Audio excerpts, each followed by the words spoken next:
ప్రసంగి 11.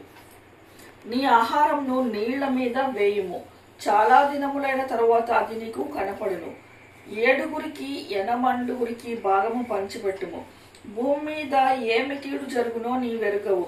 మేఘములు వర్షముతో నిండి ఉండగా అది భూమి మీద దాని పోవును.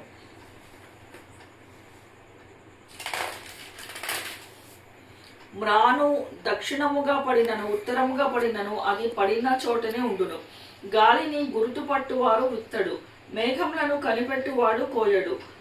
చూలాలి గర్భమందు ఎముకలు ఏ రీతిగా ఎరుగునది నీకు తెలియదు. గాలి ఏ త్రోవను వచ్చునో నీ వెరుగవు. అలాగుననే సమస్తమును జరిగించు దేవుని క్రియలను నీ వెరుగవు. ఉదయమందు విత్తనము విత్తును, అస్తమయమందు నీ చేయి వెనుక తీయక విత్తుము. అది ఫలించునో ఇది ఫలించునో లేక రెండూ సరిసమానంగా ఎదుగునో నీ వెరుగవు. వెలుగు మనోహరమైనది, సూర్యుని చూచుట కన్నులకు ఇంపుగా ఉన్నది. ఒకడు చాలా సంవత్సరములు బతికినడలా చీకటి గల దినములు అనేకములు వచ్చినవి.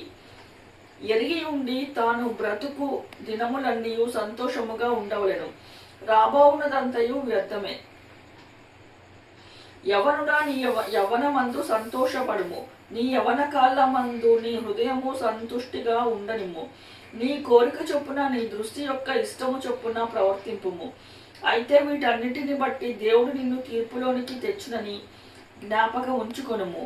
లేత వయస్సును నడివ ప్రాయమును గతించిపోవునను కనుక నీ హృదయంలో నుండి వ్యాకులమును తొలగించుకొనుము.